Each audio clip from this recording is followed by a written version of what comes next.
13절 읽습니다. 시작. 그 안에서 너희들 주의 말씀 곧 너희의 구원의 복음을 듣고 그 안에서 또한 믿어 약속의 성령으로 인치심을 받았으니. 예, 약속의 성령으로 인치심을 받았다. 그런데 이게 결과거든요. 인치심을 받아 자녀가 되었다. 그런데 그 방법이 무엇이겠느냐? 13절에 그 진리의 말씀을 너희가 듣고 나오지요. 진리의 말씀 곧 너희의 구원의 복음을 듣고. 그래서 바울은 아름답도다 복음을 전하는 자들의 발이여 라고 하면서 이렇게 말합니다. 듣지 않은 자가 어찌 믿겠느냐. 그쵸? 보내지 않았는데 누가 전하겠느냐. 전하지 않았는데 누가 듣겠느냐. 듣지 않았는데 누가 믿겠느냐. 그러면서 결론은 이겁니다. 믿음은 어디에서 난다? 들음에서 나느니라. 그리스도의 말씀을 들음에서 난다. 그 들음에서 난 믿음이 우리를 어디에 이르게 한다? 구원에 이르게 한다. 근데 이것마저도 하나님의 애정 속에 이루어진 결과다라는 겁니다. 무슨 말인지 아시겠죠?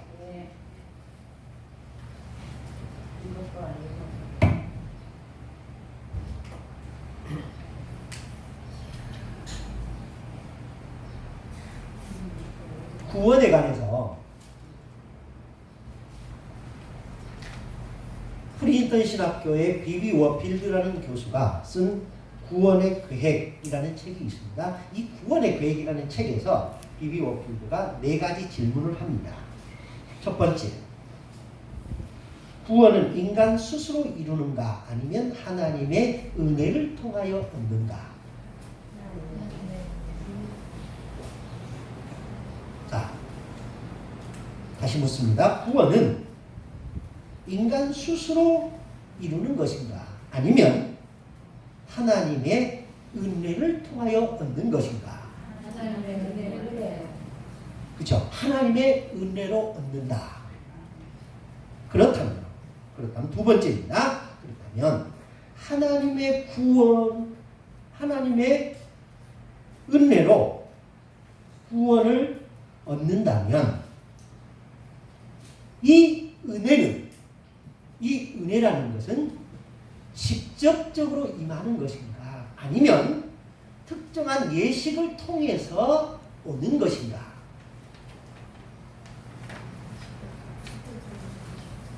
자, 제가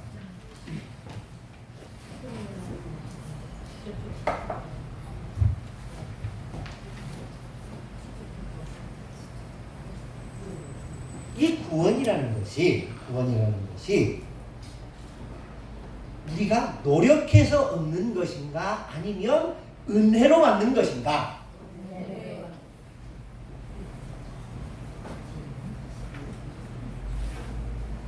뭐다? 은혜로 받는 것이다. 그렇다면 이게 첫 번째 질문입니다. 두 번째 질문은 이겁니다.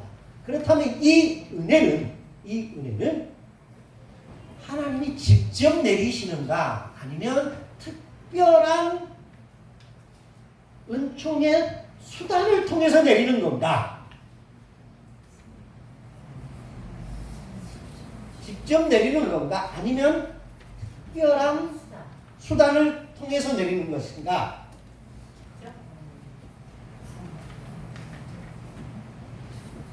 뭐예요? 직접. 이 개념 정리가 잘 되셔야 돼요. 하나님의 은혜는 특별한 수단, 다시 말하면 특별한 예식을 통하여 내리는 건가 아니면 하나님의 은혜는 직접 내리는 건가? 예? 자, 여러분들이 제가 질문을 이 구원이라는 말을 빼놓고 하니까 여러분들이 지금 대답을 못 하시는데, 이 구원은 특별한 예식을 통해서 오는가, 직접 은혜를 통해서 오는 것인가, 이렇게 질문하면 아주 간단하죠. 뭐예요? 직접 은혜를 통하여 주신 것이다라는 거예요. 무슨 말인지 아시겠죠? 예. 이 특별한 수단, 즉 특별한 예식을 통하여 내린다라고 하는 것은 이게 카톨릭이 주장하는 겁니다. 그래서 카톨릭은 세례를 받지 못하면 구원이 없다라고 얘기해요. 무슨 말인지 아시겠죠? 예. 세 번째, 이 비비 워필드가 세 번째 질문을 합니다. 그렇다면 이 특별한 은혜는 구원이라는 것이 특별한 절차 없이 우리에게 직접 임할 수 있다면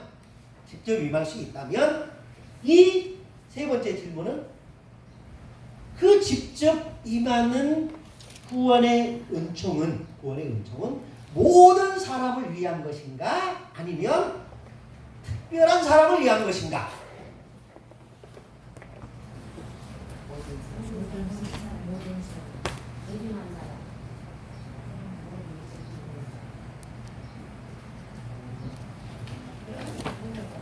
이 구원은 다시 말하면 예수 그리스도의 십자가의 구속의 은혜는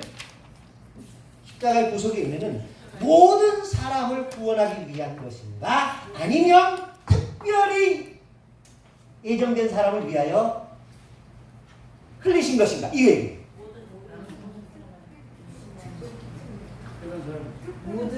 지금 우리는 예정에 관해서 얘기하는 거예요. 그 연장선에 있는 거예요. 그렇죠? 예정은 모든 사람을 향한 예정이 아니에요. 특별한 사람을 향한 예정. 그래서 모든 사람을 위한 구속의 은혜가 아니라 특별히 예정한 사람들을 향한 구속의 예정이다라는 겁니다. 정리됐죠? 그리고 네 번째, 그렇다면 예수 믿는 사람들만이 특별히 누리는 그 구원의 은혜는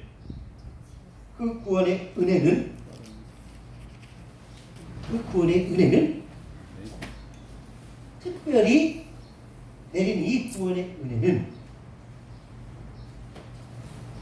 우리의 노력인가, 하나님의 선물인가? 선물입니다.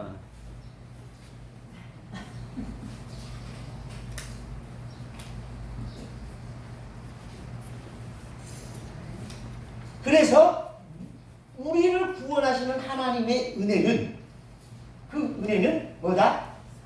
선물이다 라는 겁니다. 이게 비비 워필드가 구원을 설명한 방법이었습니다. 그런데 잘 따져보십시오. 이 구원이라는 건 우리의 노력인가, 하나님의 은혜인가?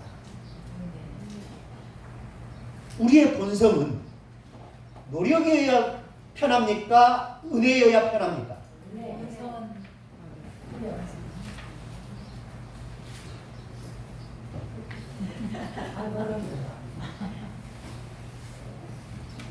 제가 하나님이에요.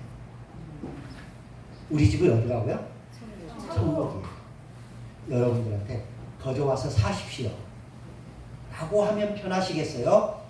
단돈 몇천 원이라 내고 사십시오라고 하면 편하겠어요? 돈 내고 사는 게 편한 거예요. 그게 우리의 본성이에요.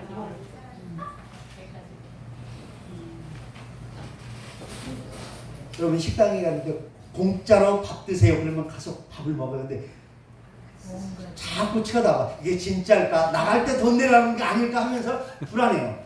그런데 이런 밥값 무조건 1,000원 하면은 편하게 나와요.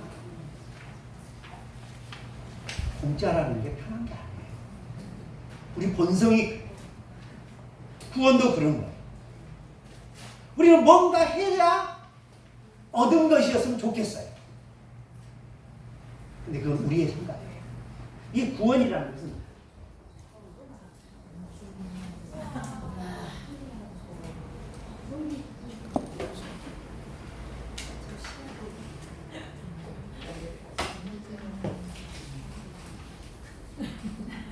뽑으면 쉴 거예요. 네.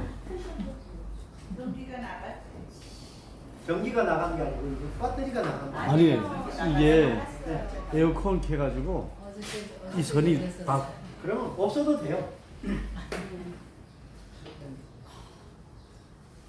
근데 이 구원이라는 게 우리가 생각한 것처럼 값싼 게 아니거든. 계산할 수 없는 거예요. 그래서 예수님께서 비유로 그런 말씀을 하시죠. 200달란트 빚진 자와 1만 달란트 빚진 자의 비. 구원이라는 것은 1만 달란트 빚진 자와 같은 거예요. 도저히 갚을 방법이 없어요. 그럼 어떻게 해야 돼요? 포기하는 방법밖에 없어요. 하나님이 인간이 스스로 구원 얻을 수 있는 방법이 너무너무 어려운 거예요. 그래서 하나님이 포기하신 거예요. 그리고 우리에게 그걸 선물로 줬어요. 근데 사람들은 그 선물이 공짜니까 부담스러워. 그래서 위안을 얻으려고 뭔가 하고 얻었으면 좋겠다라고 생각하는 거예요. 근데 그게 착각인 거예요. 그래서 구원이라는 것은 하나님이 직접적으로 주시는 선물입니다.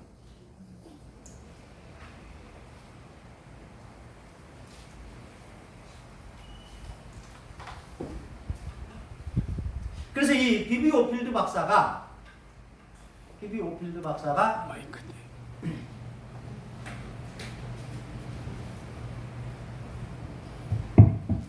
그렇구나. 이 비비 오필드 박사가 이 구원이라는 걸 정리한 건데, 첫째는 구원은 하나님의 은혜로 된 것이다. 하나님의 은혜로 된 것이다. 두 번째, 그 은혜는 직접 임하는 것이다. 세 번째, 직접 임하는 구원의 은혜는 예수 그리스도를 믿고 영접한 사람들만을 위한 것이다. 그리고 네 번째, 예수 그리스도를 믿고 영접하게 된 것은 인간 스스로의 결단이 아니라 그렇게 결단하도록 이끄시는 하나님의 예정과 선택의 결과다. 이제 뭔 말인지 아시겠죠? 네. 요즘 선전에 난 몰라요, 아무것도 몰라요. 가끔 저희 집사람이 저를 놀리는 말이 그 말입니다.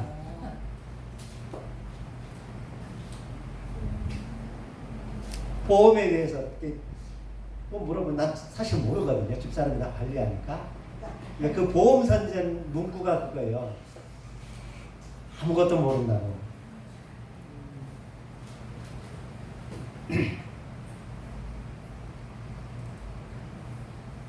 그래서 이게 지금 비비 워필드 박사가 이 구원의 은혜를 이렇게 네 가지 질문을 통해서 설명했습니다. 근데 여기서 벗어나면 장로교 신학이 깨지는 거예요. 자, 칼빈의 5대 교리 혹시 들어보셨습니까? 칼빈의 5대 교리라는 말보다는 칼빈주의의 5대 교리라는 게 있습니다. 들어는 보셨지요? 네. 뭔지 아십니까? 네. 예. 첫 번째, 전적 타락. 두 번째, 무조건적 선택. 세 번째, 예, 제한적 속죄. 네 번째, 불가항력적 은혜. 다섯 번째, 성도의 견인. 예. 아우, 똑똑하셔요. 배웠어요. 잘 가르쳐 주셨네요, 어떤 분이. 예. 예. 근데 이 5개의 교리를 1619년 5월 9일 날 작성한 겁니다. 언제 작성했다고요? 1619년 5월 9일 날. 그런데 이게 근데 칼빈은 언제 죽었느냐? 1564년에 죽었어요. 1564년에 칼빈은 죽었는데 칼빈주의의 5대 교리는 1619년 5월 9일 날 작성이 됐어요.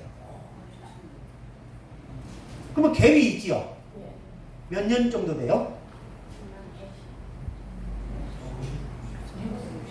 55년 정도 그 갭이 있어요.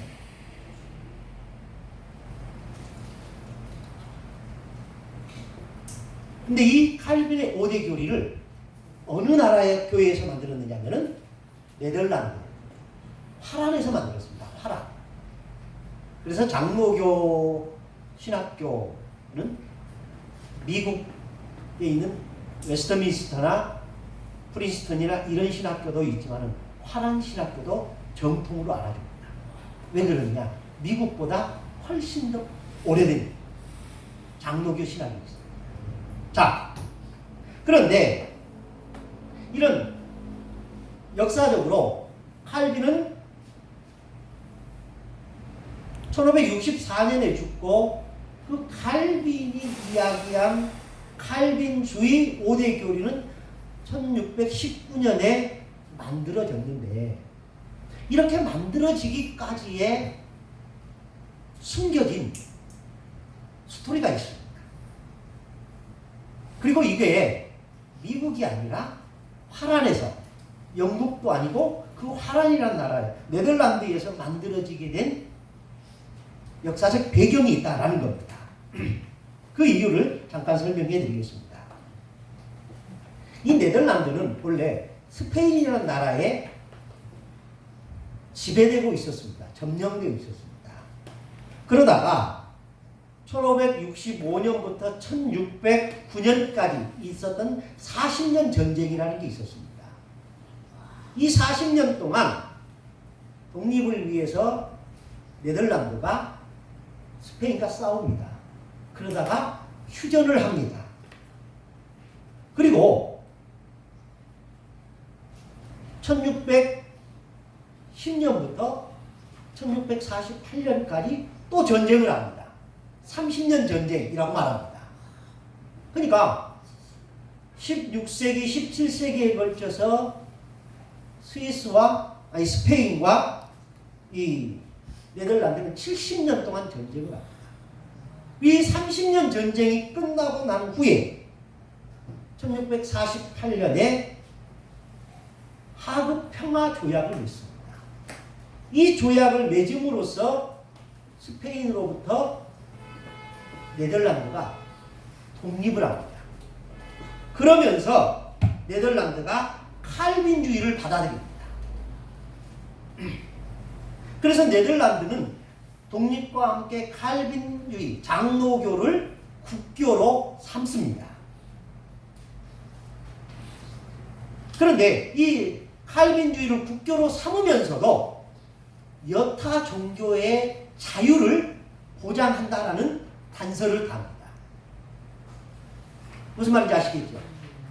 절대적인 국교를 선언한 게 아니라 기독교를 장로교를 국교로 삼되 여타 다른 기독교도 인정한다라는 것이었습니다. 그래서 이 네덜란드 안에 칼빈이 살아있을 동안에는 괜찮았어요. 이 나라가 1648년에 독립을 했거든요. 근데 칼빈이 죽은 것은 1564년이죠. 그러니까 그 칼빈이 만들어 놓은 그런 기독교적 바탕 위에 지금 네덜란드라는 나라가 세워졌습니다. 그래서 이 네덜란드라는 나라는 칼빈이 죽은 이후에도 기독교를 장로교 정치로 받아들이면서도 동시에 다른 교파도 인정을 했다는 겁니다. 그런 상황 속에서 그런 상황 속에서 이 칼빈이 죽습니다. 그러니까 독립되기 전이죠. 독립되기 전에도 그런 칼빈주의만이 절대적인 것은 아니다라는 것을 인정했기 때문에 그 안에서 칼빈과 반대되는 의견 세력들이 소소하게 일어나고 있었던 겁니다. 근데 칼빈이 죽자 이 칼빈이 주로 주장했던 애정론과 하나님의 절대 주권에 대하여 반기를 든 사람이 있었습니다. 그 사람이 누구냐면 코른 헤르트라는 사람이었습니다. 근데 이 사람은 네덜란드 정부의 관리였는데, 우리나라로 보면은 판사나 검사 이런 법계통에 있던 관리였습니다. 이 코른 헤르트가 칼빈이 죽고 나자 칼빈이 주장했던 애정론과 하나님의 절대 주권에 대하여 이의를 제기하면서 광보 같은 데다가 글을 올립니다.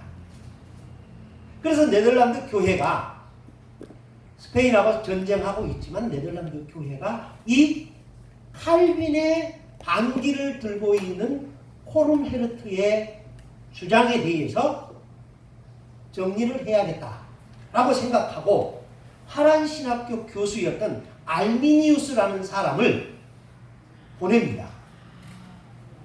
그래서 그 알미니우스가 이 코른 헤르트가 주장하는 그 주장을 반박하기 위해서, 칼빈주의 입장에서 반박하기 위해서 알미니우스가 코른 헤르트의 글을 읽고 코른 헤르트가 썼던 책들을 읽습니다.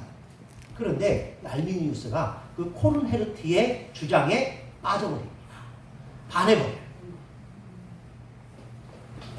그래서 이 코른 헤르트가 주장한 하나님의 애정과 절대 주권에 문제가 있다라는 것을 알미니우스가 인정하는 거예요. 그러면서 나는 칼빈주의자다라고 말을 하면서도 애정과 절대 주권에 있어서는 다른 길을 가기 시작합니다. 그러다가 이 알미니우스가 1609년에 죽습니다. 그의 나이 49살이었습니다.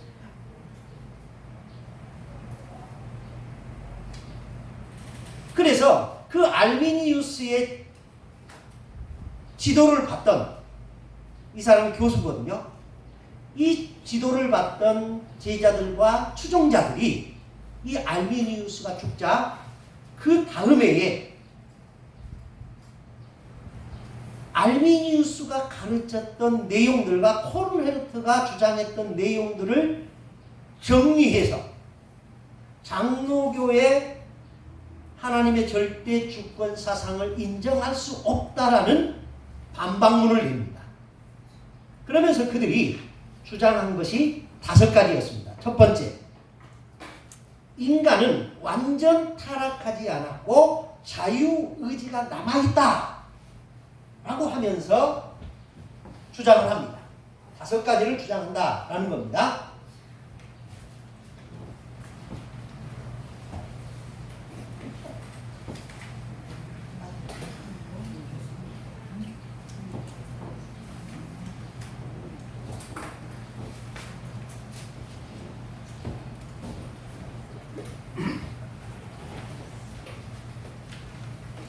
다시 말씀드립니다.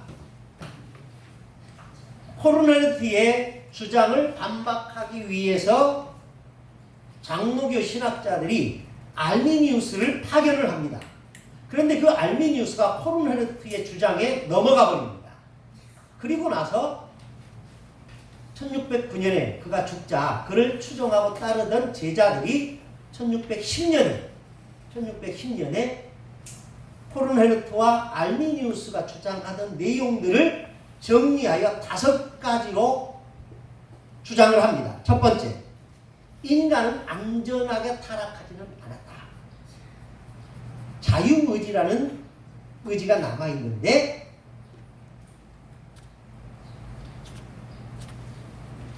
자율 구원성이 있다라고 주장을 합니다. 두 번째, 하나님은 인간을 선택하실 때 믿음이라는 조건을 보고 선택하신다 라는 것을 말합니다. 세 번째, 예수님의 십자가의 구속의 은혜는 모든 인류를 위한 것이다 라는 주장을 합니다. 그러면서 만인 구원설을 주장합니다. 네 번째, 성령의 은혜는 인간의 자유의지에 의하여 충분히 제한될 수 있다 라고 주장합니다. 그리고 다섯 번째, 구원을 얻은 사람도 잘못하면 그 구원을 상실할 가능성이 있다 라는 주장을 합니다. 무슨 말인지 아시겠죠? 근데 잘 모르시는 것 같은데. 자, 다시 설명을 드릴게요.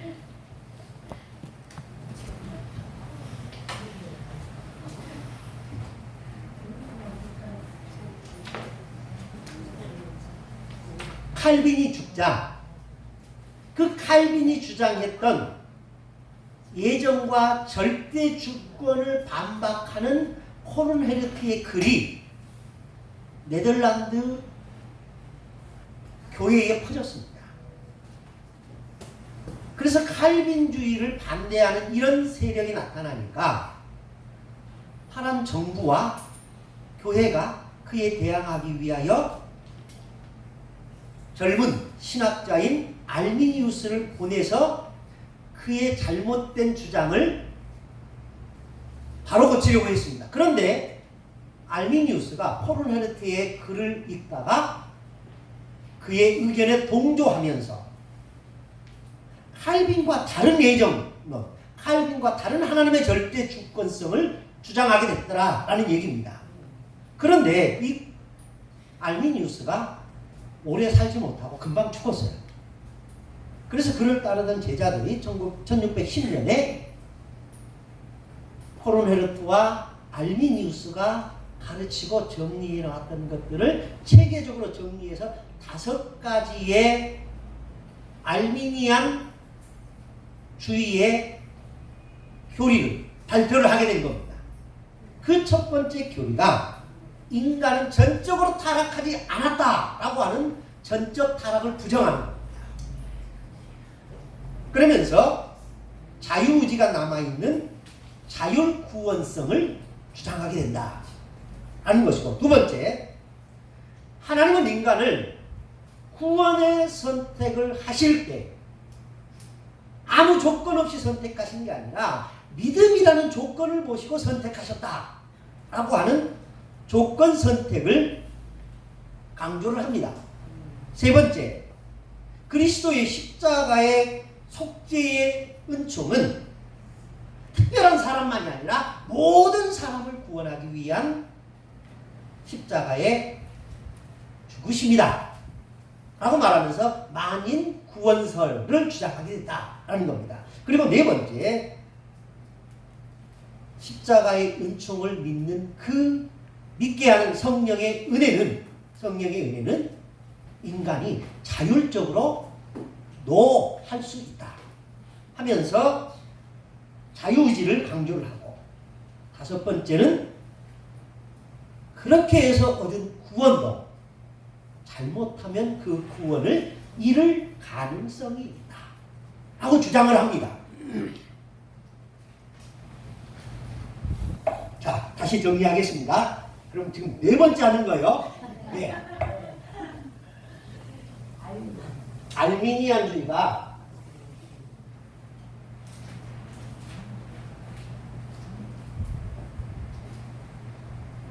첫 번째 뭘 주장했습니까? 전적 타락을 부정하고 자율구원을 인간의 노력에 의해서 충분히 구원에 도달할 수 있다라는 것을 주장합니다. 두 번째,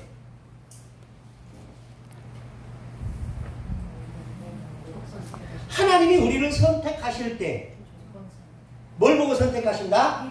믿음을 보고 선택하신다. 믿음이란 조건으로 선택하신다. 세 번째,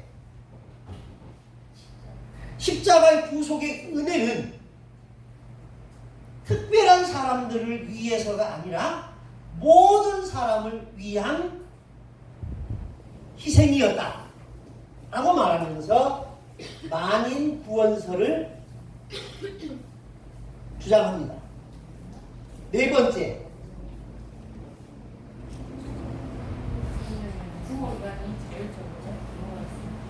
성령의 은혜는 칼빈은 거부할 수 없는 은혜다 라고 했는데 아니다.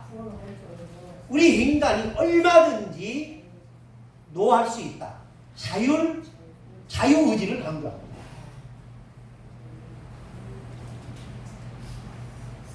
뭐라고 정리해야 될까요? 성령의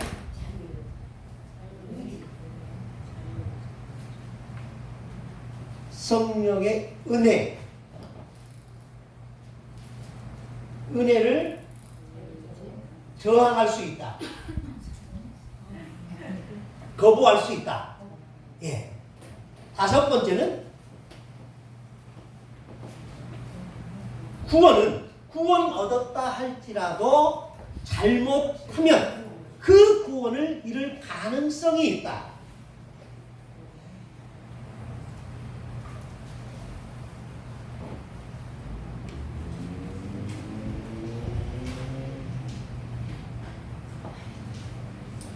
이게 알미니안 주의자들이 주장하는 내용이었습니다. 그러니까 칼빈이 이야기하던 것과는 배치되는 것입니다. 그래서 교회가 뒤집혔습니다. 그래서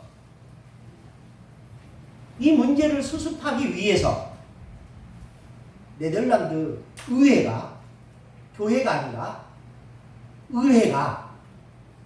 네덜란드 의회가 세계 종교회의를 소집을 합니다. 그 회의가 돌트 회의라고 말합니다. 돌트 세계 종교회의. 들어는 보셨지요? 돌트 회의. 언제 열렸느냐? 1618년 11월 13일부터